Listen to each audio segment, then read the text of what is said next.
Le château d'eau a été construit depuis 1993, mais aujourd'hui, on est en train de réhabiliter. La réhabilitation est terminée et c'était aujourd'hui l'inauguration de la station. Mais nous sommes vraiment satisfaits parce que, comme on l'a dit tout à l'heure, l'eau est source de vie. Donc l'eau est indispensable. Et aujourd'hui, les partenaires nous ont vraiment aidés à avoir de l'eau potable. C'était vraiment une doléance de la population depuis longtemps et maintenant cette doléance a été satisfaite. Et vraiment, nous remercions de tout cœur les partenaires comme Midi Préné, CEDIF, les collectivités locales et tous ceux qui ont contribué à ce projet-là. C'était vraiment difficile. Avant 1993, les femmes éprouvaient d'énormes difficultés pour avoir de l'eau. Et cette eau-là n'était pas de l'eau potable. Elle quittait Ndiagambal, elle faisait 2 km ou 3 km pour venir au fleuve, n'est-ce pas, puiser de l'eau et rentrer chez elle.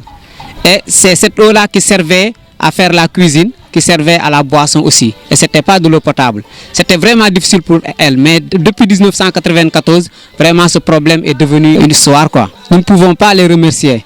Parce que quand on vous donne de l'eau potable, vraiment on n'a pas les mots pour te remercier. Donc nous leur encourageons, mais aussi ils nous ont demandé de bien gérer. Donc nous ferons de notre possible pour mieux gérer la station, pour que cela devienne vraiment quelque chose encore qui sera encore bénéfique pour les populations futures. Oui, je suis toujours favorablement impressionné par l'accueil qui nous est fait dans ces villages, tout particulièrement des femmes, parce qu'on sent vraiment que pour elles, comme pour leurs enfants, l'eau potable c'est une source de vie, c'est quelque chose d'absolument indispensable. Nous sommes à 9 opérations avec ce programme qui s'appelle Aïcha. Nous allons continuer grâce au financement d'un certain nombre de départements et de régions françaises qui sont engagés dans un esprit de solidarité avec les populations.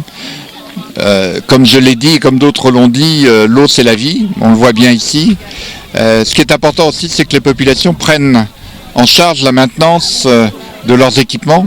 Et qu'elles sachent que c'est pas un cadeau comme ça et que nous viendrons tout le temps dès que quelque chose ne marche pas. C'est à elles de prendre en charge les populations, ces équipements, de veiller à leur bon fonctionnement, de supporter le coût de l'entretien, parce qu'il n'y a pas de mystère, il y a un certain nombre de charges. L'eau, c'est pas gratuit. L'eau, même si Dieu nous envoie de l'eau, encore faut-il pouvoir le traiter et pouvoir l'acheminer, et c'est ça qui coûte. Et donc c'est très important d'appeler les populations à se prendre en charge. Voilà en gros ce que nous avons dit à l'occasion de cette formidable et très très chaleureuse inauguration. Elles sont excellentes, mais ce n'est pas la première fois qu'elles sont excellentes, vous savez. Je suis un habitué du Sénégal, donc je sais quelle est la chaleur des sentiments des Sénégalais, quel est toujours l'accueil que l'on a ici. Donc chaque fois ça me fait très chaud au cœur. Chaque fois, c'est pour moi un plaisir et je suis prêt à revenir autant de fois qu'il le faudra, surtout dans de pareilles circonstances. Vous l'avez vu, donc il y a ici avec Aïcha le problème de l'irrigation. Je crois que ça c'est quelque chose de fondamental. Il y a une coopération au niveau de l'élevage aussi, et ce matin vous avez vu la réunion du comité de pilotage d'Astel qui est quelque chose d'important aussi.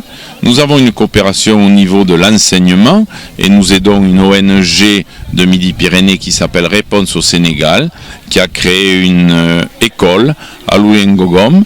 Et cette école maintenant fonctionne bien avec plus de 220, je crois, ou 230 élèves. Et pour la première fois cette année, les élèves vont passer en 6e, passent l'examen pour rentrer en 6e. Et c'est pour nous vraiment un grand plaisir et je crois un grand succès. Il y a aussi donc le domaine de la santé.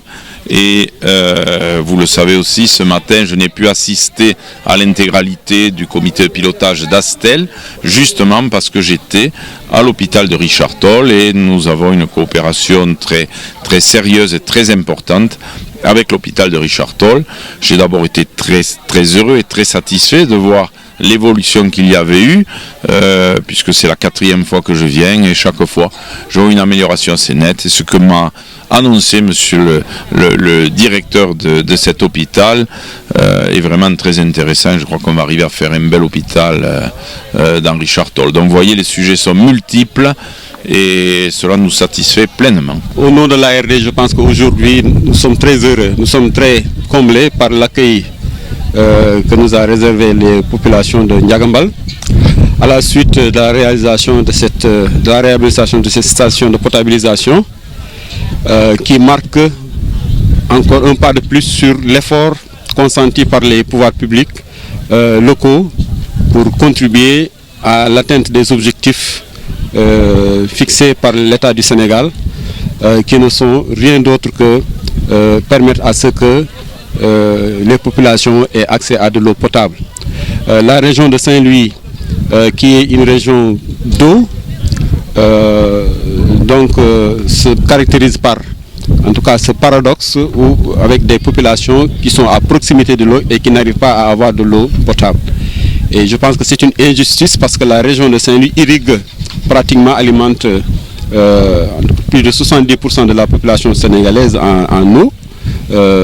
Et aujourd'hui, nous avons des parties où l'eau n'est pas du tout, en tout cas, apportée. Donc, ce que nous venons de réaliser ici constitue vraiment une belle initiative qui a été initiée et portée par le conseil régional en son temps, mais qui est en train d'être poursuivie par l'ARD avec le conseil départemental et le GIC de Dagana, et avec l'appui bien entendu de nos partenaires de la région Midi-Pyrénées, de l'agence de l'eau Adrou-Garonne, du CEDIF et de l'agence de l'eau Seine-Normandie, que nous remercions beaucoup. En passant aussi, nous remercions le PNDL qui a eu à contribuer donc, à ce financement. Et aujourd'hui, nous pensons que les défis portent sur la pérennisation de l'ouvrage, mais également la professionnalisation de la gestion. Je pense que l'une des plus-values attendues du programme Aïcha se situe à ce niveau. Je pense qu'avec le partenariat que nous avons noué avec le GRET et aussi avec le service régional de l'hydraulique, nous amène aujourd'hui à en tout cas développer un modèle assez intéressant du point de vue des résultats que nous avons obtenus.